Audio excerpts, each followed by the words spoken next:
Right, Land Rover have called us and said the Defender is ready. So we're in our little 3-door 4x4, aren't we, George? Yes, sir. George is taking me down his Jimny. Never goes wrong, does it, George? Never. Never. So, right, let's get down to the dealer. Now, they're telling us, I don't know if you can hear it, all the noise in here, but they're telling me that it was an ignition pack, a coil that had gone down. So let's get down and have a look, and I think they've done the rear camera. Right, we're sat back in our car. It seems to be running smoother.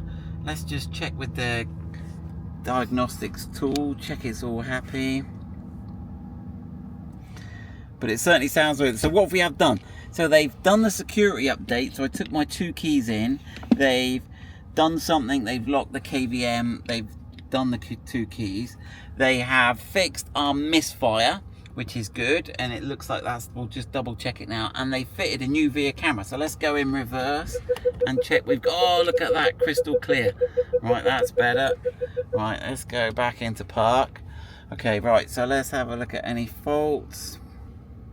Okay, yep, so no faults. So that's all good. So what was wrong? So there is a coil pack that sits, a coil that sits on top of each spark plug, and one of those on cylinder 4 had gone down. So that's clearly how it knew there was a defect, because I was thinking, how does it know there was a fault on one cylinder? And I guess it was fairly obvious. So those of you that guessed, it was a coil pack. The thing I don't understand is when we went to the MOT station and we put the exhaust gas analyzer, there was no hydrocarbons coming out, which you would have thought it would still be injecting fuel, unless it's clever enough to realize the coil pack's gone down and doesn't inject the fuel. Maybe that would be super clever if it did that. But there we go. Our 90 is all back. We can fall back in love with it. We ought to do some cool stuff with it. I'm not sure what we're going to do next. We've got a couple of ideas. We're going to do the 13-inch screen upgrade, and we are going to do soft closed doors. There's a couple of upgrades we can do on it. We ought to get on with that next week. So panic over P400. Let us know if you had a coil go down on your petrol Land Rover.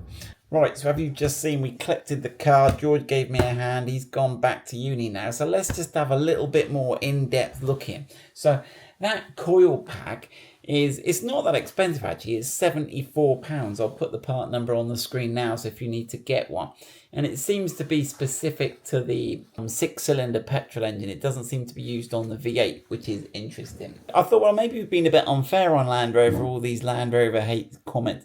Maybe it's just the Bosch, but it does say on the box made in China, and I can't see with the pictures online a branding on it. So have Land Rover gone for a cheaper brand? But I think this is typical bathtub curve failure. So in engineering, we talk about bathtub curves. So when products come out, if there are faults inherent in the manufacturing process, often they become apparent from day one. So you get a lot of, I'll put the curve on rather than try and draw it. So at the start of life, you get a lot of, in the case of cars, a lot of cars with low mileage failing for various reasons. But then typically once they're a little bit older, all the little early problems are ironed out, and then they'll just have no problems or very few problems until the product or item reaches the end of its life, and then it'll all start going wrong because things are wearing and going wrong. So I think what we've seen is a typical early life failure. But it's interesting, isn't it? Because we had the car went in, well, it went in for a security update, but there were 2 failures on it they had to look at under warranty. One was obviously what we now know as the coil pack, and the second one was the rear camera. So they're both electrical issues. So the first person to guess correctly what the failure was Dave Cole. So well done, Dave. We'll get a t-shirt out to you. So what were the signs that if you're diagnosing a problem, what would make you think it was a coil? Well, because it could detect it so clearly, it was highly likely to be the coil. And it's interesting, I've read up a bit about it, and when the spark happens and you get ionization, the resistance of the air reduces, and so the current and voltage at the coil, you can detect this, and it's used on boilers and other things that have an ionization detection system on.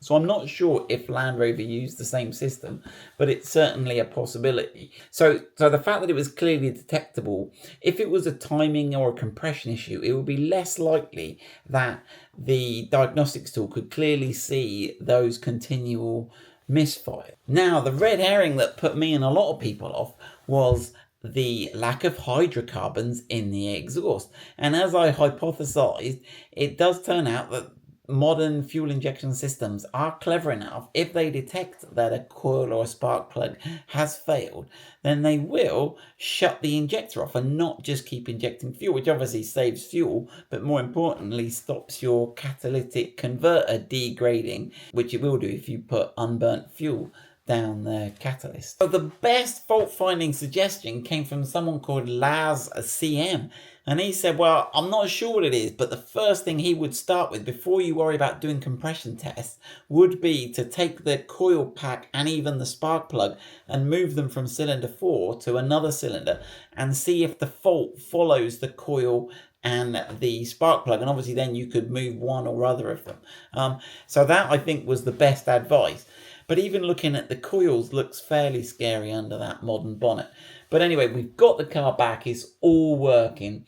A lot of people are offended by the sludgy oil. That's probably because I haven't taken it for a drive. Now, we have got to go to France in the next few weeks, so I may well take it to France and get some miles on it and get it heated up. We haven't even run it in yet. I was looking, it's supposed to be 2,000 miles before you start hard acceleration. So we may be able to get some miles on it, and then we could maybe do some more tests on it. So the service is due in January. I'll probably get that done at Land Rover because I'm trying to sell this 90 again at some point.